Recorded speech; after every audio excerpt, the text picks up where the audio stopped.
des États-Unis, je donne à présent la parole à son Excellence Antonio Guterres, futur secrétaire général de l'ONU, à prononcer une déclaration.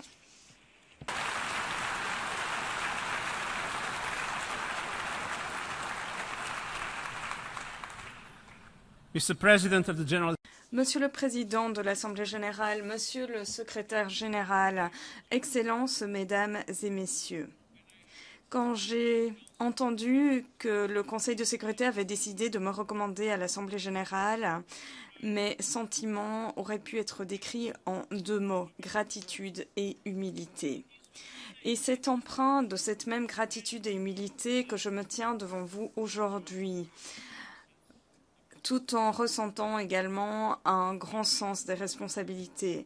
Je suis reconnaissant tout d'abord à l'Assemblée générale et au Conseil de sécurité de m'avoir donné leur confiance en me confiant le poste de secrétaire général de l'ONU avec l'unanimité et un consensus incroyable. Je suis également reconnaissant pour le caractère transparent et ouvert du processus de sélection. Et je suis reconnaissant à tous ces candidats compétents, engagés qui se sont présentés. Je pense que ce processus aujourd'hui atteste de la crédibilité de l'ONU. Et il m'est aussi apparu très clairement qu'en tant que secrétaire général, avoir été choisi par tous les États membres, je dois être au service de tous les États membres sans exception, avec comme objectif seuls les objectifs de la charte de l'ONU. Je voudrais vous remercier sincèrement pour les propos aimables qui m'ont été adressés aujourd'hui, mais je dois vous dire que je suis pleinement conscient des défis auxquels se heurte l'ONU et des limites du poste de secrétaire général.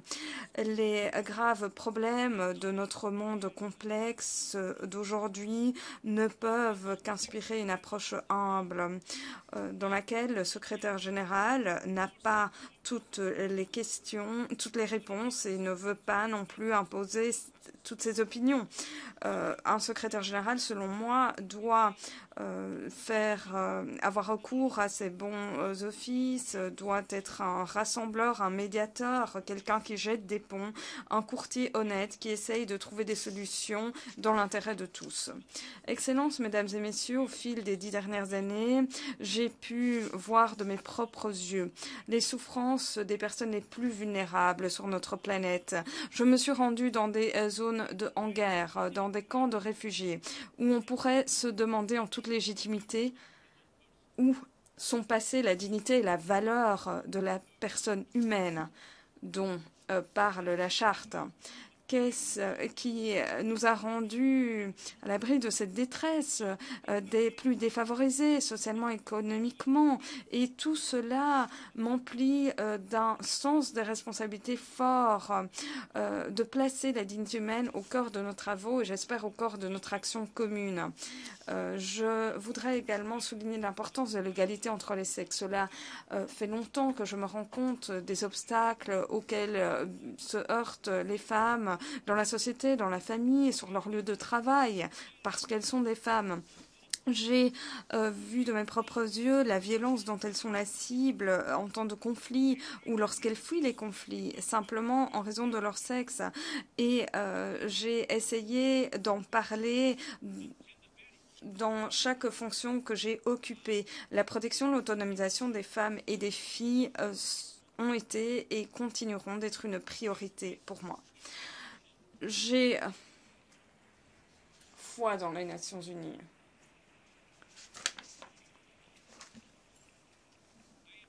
Je crois dans l'Organisation des Nations Unies. Des Nations Unies façonnées par une réforme, parce que je crois en les valeurs universelles qu'elles défendent, paix, justice, dignité humaine, tolérance, solidarité. Sur la base de ces valeurs, je pense que la diversité sous toutes ses formes constitue un atout spectaculaire et non pas une menace.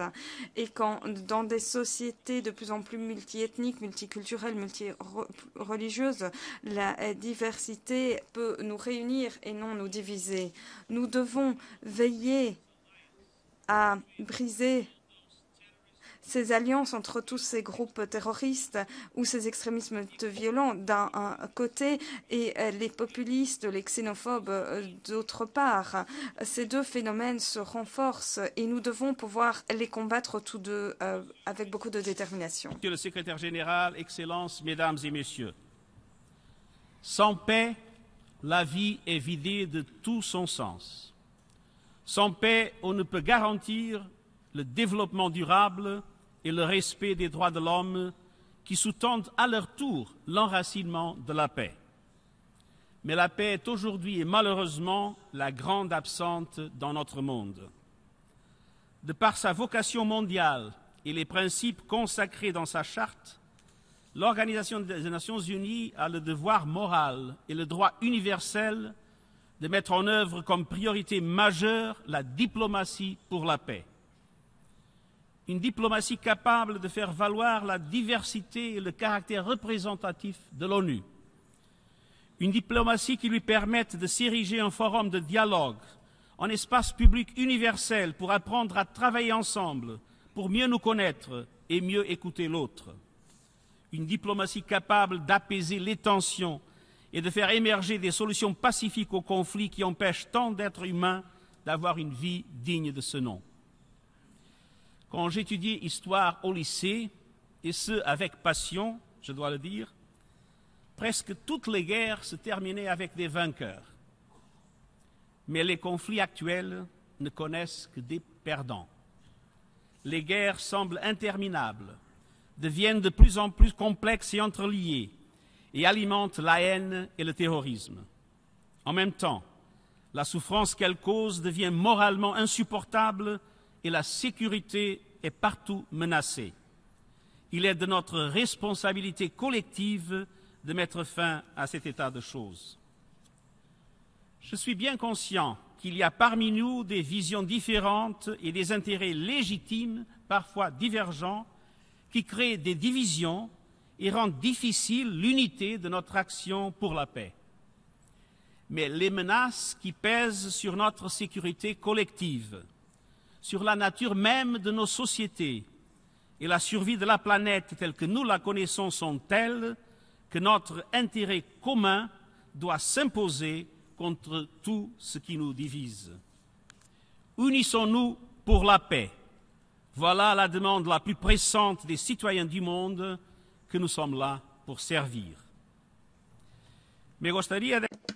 J'aimerais exprimer ma reconnaissance aux infatigables soldats de la paix qui défendent les principes des Nations Unies, loin de chez eux.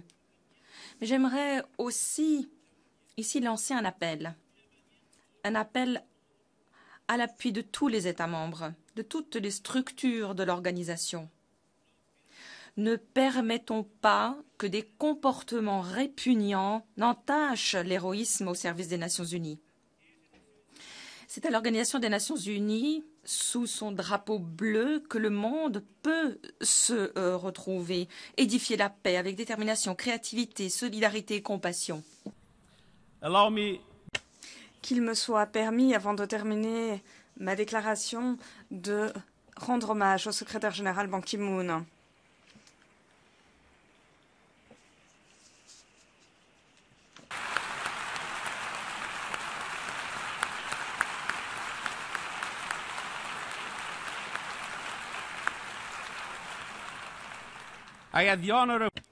J'ai eu l'honneur de travailler à vos côtés pendant de longues années et j'ai vu de mes propres yeux votre dévouement sans faille à la cause de la fonction publique internationale. Je vais faire de mon mieux pour honorer votre héritage. Et notamment, vous avez pu obtenir le programme à l'horizon 2030 et les accords de Paris sur les changements climatiques. C'est absolument remarquable et je ferai de mon mieux pour pouvoir pleinement mettre en œuvre toutes ces réalisations grâce à votre direction, votre rôle de chef de file.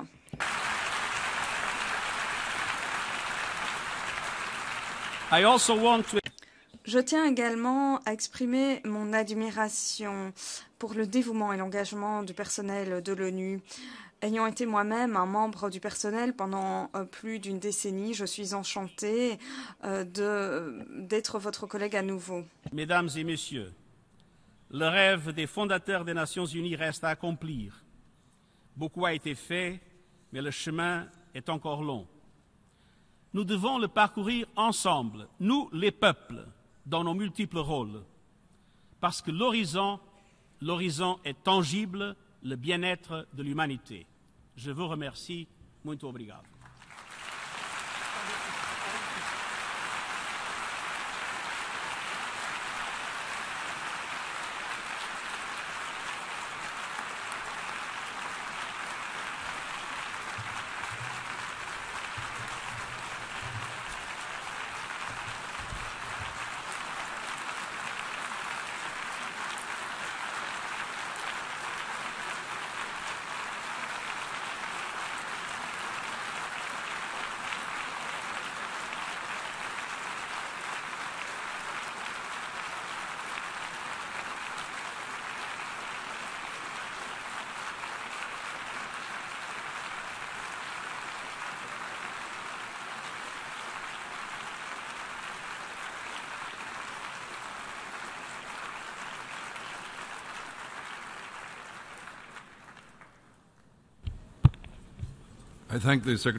Je remercie le futur secrétaire général pour son allocution. J'invite le chef du protocole à accompagner